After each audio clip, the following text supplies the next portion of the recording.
Good evening and welcome to Cronkite News on Arizona PBS. I'm Karina Espinoza. And I'm Jackson Zuber. Thanks for joining us. Flags are flying half-staff today as more than 500,000 Americans have now lost their lives due to COVID-19. Last night, 500 candles lined the White House representing the 500,000 lives lost in America due to the pandemic. President Joe Biden, Vice President Kamala Harris, and their spouses led the nation in a moment to honor those people.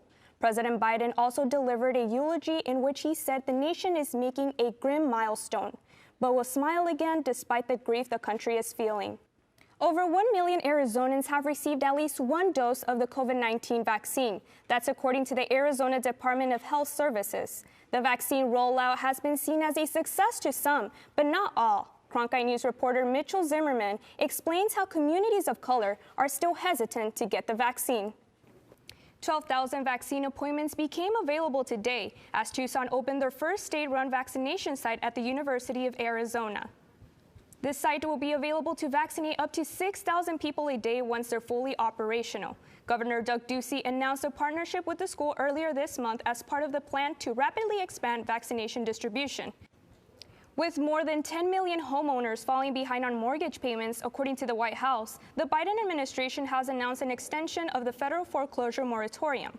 Moderna is beginning a trial this week to study children's response to the COVID-19 vaccine. The study will include 750 children nationwide between the ages of 6 months and 12 years old. The federal stimulus bill quietly tucks in help for parents who could get up to $300 per month for each child.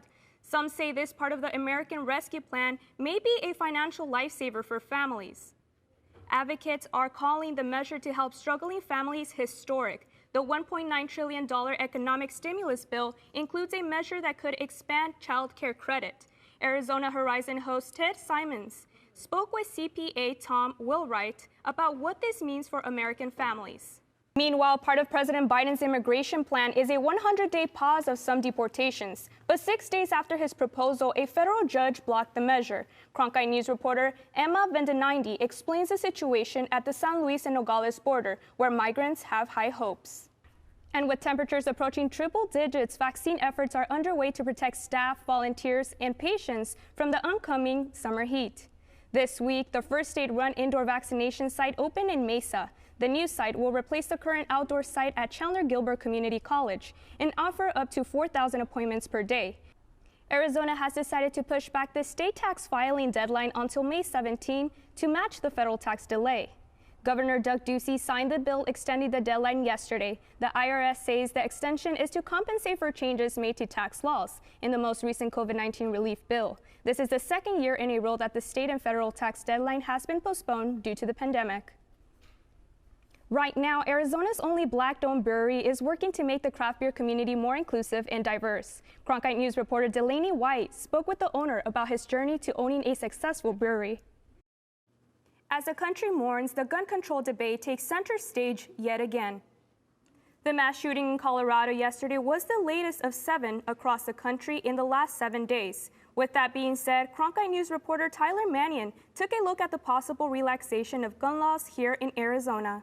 According to the Pew Research Center, for the first time, Latinos are expected to be the nation's largest racial or ethnic minority group participating in a U.S. presidential election. In Arizona, 24% of eligible voters are Latino. Nationally, their data shows a record of 32 million Latinos projected to be eligible to vote. Health experts recommend allowing students to take breaks in between their lectures, allowing them to close their laptops and spend some time doing a physical activity.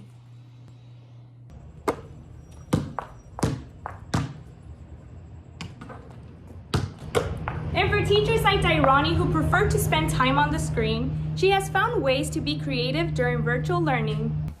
Here in Arizona, more than 1 in 4 households speak a second language at home, primarily Spanish, according to the U.S. Census Bureau. But I learned that Hispanic heritage doesn't mean the same thing for the rich and diverse cultural traditions that we have here in Phoenix. So we let these artists tell us what this means to them in both English and Spanish.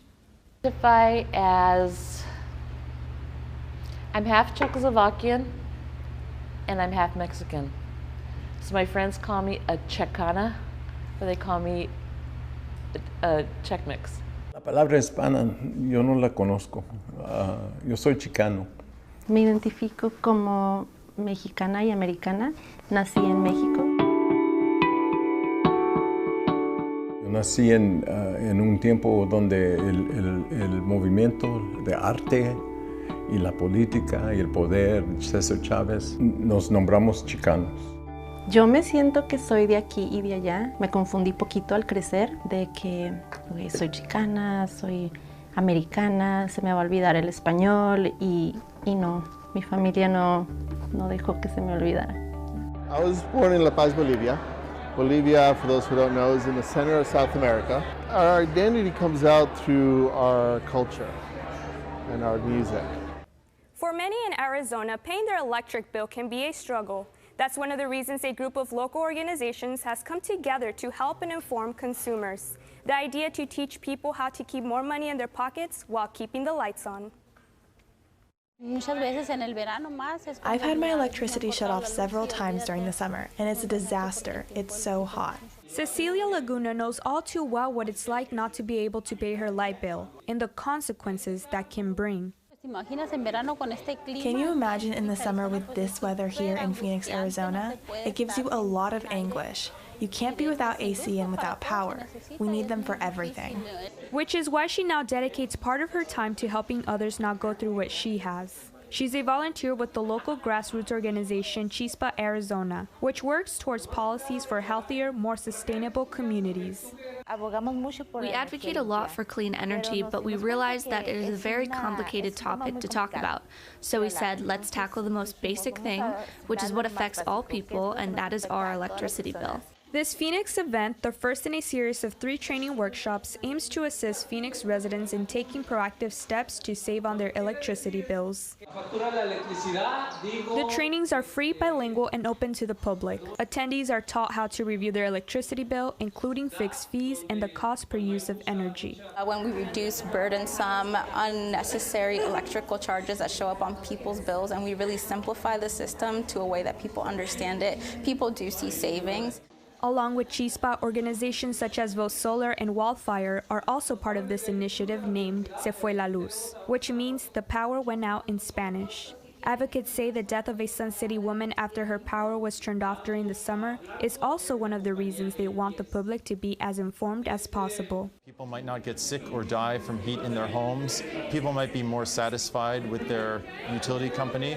They might be less stressed about paying their bills. There are strategies that you could do to decrease the cost of electricity. That is maybe like having plants outside your home, or letting the sun in during the winter, or changing the filter in your AC, and so on. For residents like Laguna, these small tips can turn into big savings. They are going to teach us how to read our bills. How to read them is the most important thing, and during what times we can save energy so that we do not spend so much. The next 2 energy-saving workshops will take place on December 11th and December 18th. Both of them will take place at the Golden Gate Community Center in Phoenix. In the Broadcast Center, Karina Espinoza, Cronkite News. Arizona is not doing enough, according to experts. If cigarette smoking continues among youth, millions under the age of 18 will die early. Professor Scott Leishow of ASU emphasizes the effects of tobacco use. E-cigarettes are addicting, and there's some harm potential for them. And young people could be damaging their lungs. We don't always know what's in the ingredients in the e-cigarettes. Be tobacco free. STAND is part of the Tobacco Use Prevention and Cessation program that helps Maricopa County youth advance free tobacco living in their schools and communities. Helen Wagner, vice president of STAND, says she spent 2 years on this effort. And I personally have had so many friends who are underage, like they're not of that legal age to use tobacco and get the vapes that they do. According to the Campaign for Tobacco-Free Kids, during fiscal year 2020, Arizona spent $17 million on tobacco prevention. The CDC recommends that Arizona spend $64.4 million per year. John Schachter from Tobacco-Free Kids says that Arizona has broken its promise to help prevent kids from using tobacco products and to help tobacco users quit. The youth e-cigarette rate is nearly 18%. almost 1 out of every 5 Arizona high school students is using e-cigarettes these days. And those are rates for tobacco use we haven't seen in decades.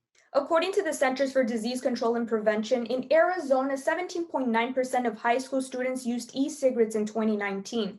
If cigarette smoking continues at the current rate among youth in this country, 5.6 million of today's Americans younger than 18 will die early from a smoking-related illness. That's about 1 in every 13 Americans aged 17 years or younger who are alive today. Advocates such as Lawrence Robinson say more work needs to be done. Those are a wide array of tobacco products that can be the cigarettes, that can also be the vape product, the jewel itself, the cartridge, but it can also just be the marketing, and we want to put an end to that as well. As for Wagner, she will continue to do her part in her community. There's a ton of cigarette butts and like jewel pods found like on the playground where the children are. So we just want the park to be safe and clean.